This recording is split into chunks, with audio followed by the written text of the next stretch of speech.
All right, I'm here with my buddy Lily. Lily likes to bark at things that she doesn't like.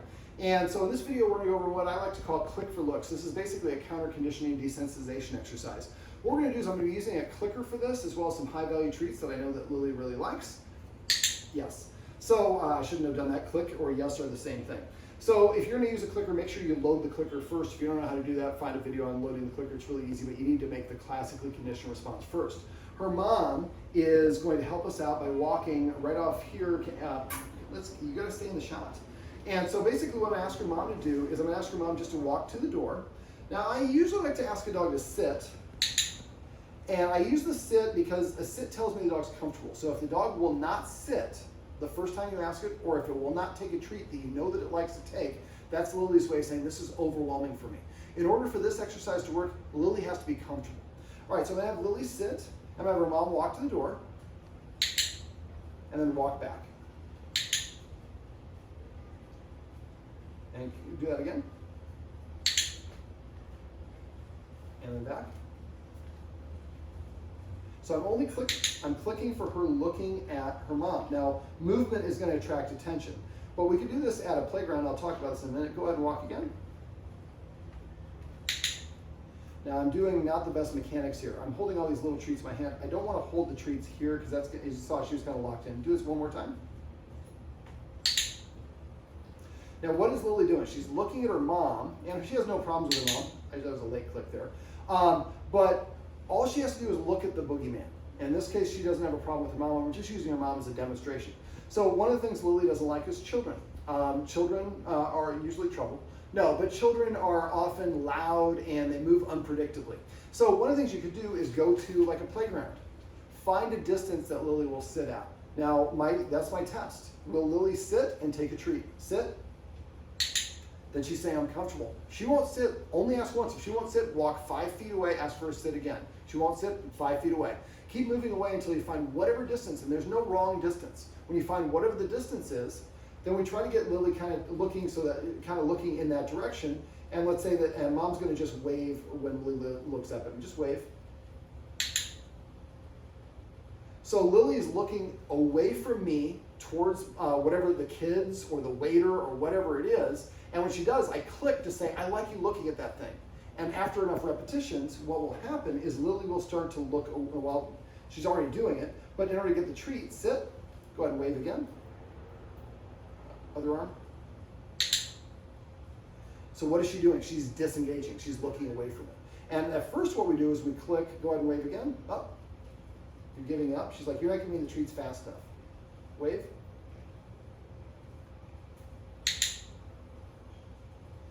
And eventually what will happen, she'll look at the thing, then she'll turn around and look at me without having to click. And now I would click for her looking at me. So I'm clicking at her for looking away. That's, this is a version of this is called the engage, disengage game. What I'd like the guardians here to do is go to a restaurant or the beach or a place where there's gonna be a lot of dogs in a park or kids in a playground or whatever it is. I love to do this at a park where there's like a winding path that people are walking by with their dogs. Because movement is a little bit easier. You want to have a distance, if you can, plenty of distance for Lily so she doesn't feel trapped. And then basically every time she looks at the people, you click and then give her a treat, she's looking away from them. So let's say we're 25 feet away and that's where she feels comfortable sitting. Well then after we get to the point where people walk by and she's like looking at them and turning away right away, then I would move us maybe instead of 25 feet away, 23 feet away and practice again. This might be several practice sessions. But eventually we get to the point where the path is right here, and Lily watches somebody go by and then turns around and looks at us and gets a treat, because the arrival of the dog, looking at the children, looking at the waiter, it gets me a treat, and I know that's what you wanted because you click when I look at it. And so after a while, we can gradually collapse that distance. Now, we live in downtown Santa Monica. Lily's guardian likes to go out to restaurants and places like that. You could do a version of this with the waiter. So the clicker, you don't have to use the clicker, you can use yes. I just like using a clicker because it's a little bit more precise, and never go like this. Don't ever do it to get her attention. It's only to indicate what you want. But let's say the waiter approaches, I click and then give Lily the treat.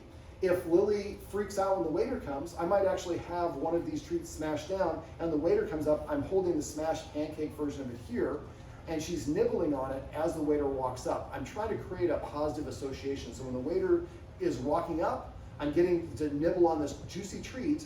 Then as soon as the waiter goes away, then the treat goes away.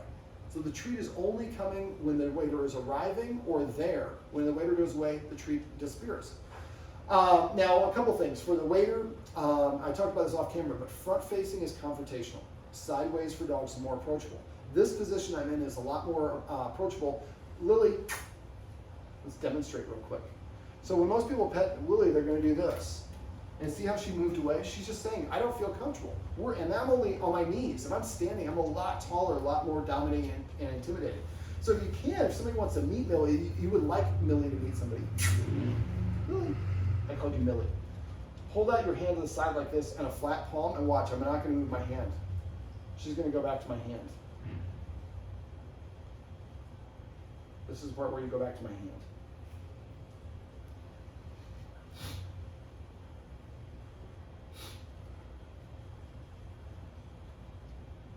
Now that's very prolonged. Usually they'll take it, move away, and they're like, oh, the hand is still there? Is there still a treat? But now she's sampling me. And what am I doing? I'm being passive. I'm not trying to pet her. A lot of us, we want to reach over, we pet the dog and interact with them a lot. The best thing I do is be passive and let her approach me. So she's saying, you have my consent. I feel curious. I'm comfortable about you. Same thing with click for looks. Eventually she's going to want to be closer to the dogs, to the children, or whatever it is. Now, and remember for you, when you're doing this, she has to be comfortable. One last little note. If we're doing the path, we could have one dog walking by very calmly and she might be comfortable sitting at 10 feet. Another dog might come by barking and going crazy. She might need to move 20 feet away. So your subject matter is going to matter. And so you want to make sure, again, that she feels comfortable and confident. So if anytime she wants to move away, let her.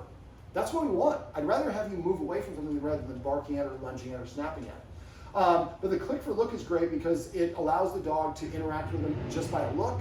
And then we go at the dog's pace and gradually get closer and closer. Lily, you're sweet. Go get that one. Lily, sit. Sit. This is my buddy Lily, and these are some tips and tricks on how you can use the Click for Looks game to help your dog feel good about things that it might be fearful of.